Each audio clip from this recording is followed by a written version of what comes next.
যতদূর চোখ যায় শুধু মানুষ আর মানুষ। দাঁড়িপাল্লা স্লোগানে মুখর নগরীর ওয়াসা, জিসি, ২ নম্বর গেট সহ আশেপাশের এলাকা।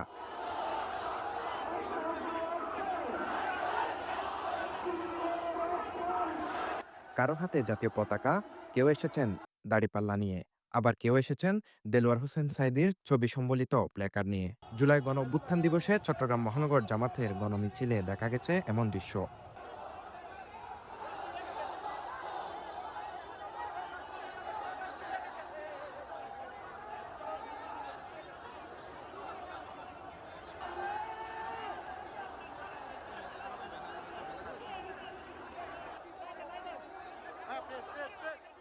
মঙ্গলবার ৫ আগস্ট বিকালে চট্টগ্রাম মহানগর জামাতের আমির মোহাম্মদ নজরুল ইসলামের নেতৃত্বে এই গণমিছিল অনুষ্ঠিত হয়। মিছিলটি নগরীর ওয়াসা মোড় থেকে জিসি হয়ে ২ নম্বর গেটে এসে শেষ হয়।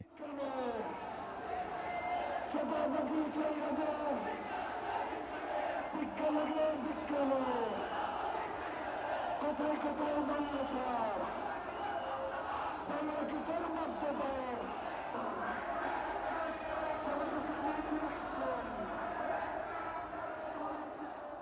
গণমিছিলের আগে নগরীর ওয়াসা মোড় এলাকায় এক সমাবেশ অনুষ্ঠিত হয়। সমাবেশে বক্তব্য রাখেন চট্টগ্রাম মহানগর শিবির উত্তরের সভাপতি, চট্টগ্রাম মহানগর শিবির দক্ষিণের সভাপতি এবং চট্টগ্রাম মহানগর জামাতের নেতৃবৃন্দরা।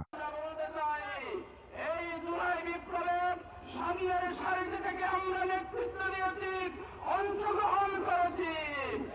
তার কি অবদান আছে, ভূমিকা আছে, আমাদের ভালো করে জানা আছে। আমাদেরকে মুখ খুলতে বাধ্য করবেন না, মস্তিষ্কের সঙ্গনে পড়বেন। এদিকে জুলাই আগস্ট গণঅভ্যুত্থান বার্ষিকী উদযাপন উপলক্ষে উপজেলা জামাতের উদ্যোগে গণমিছিল ও সমাবেশ শেষে হিটস্ট্রোকে মারা গেছেন দক্ষিণ চট্টগ্রামের লোহাগাড়া উপজেলা জামাত ইসলামের secretary Maulana Abul Kalam. CTG post, Chittagong.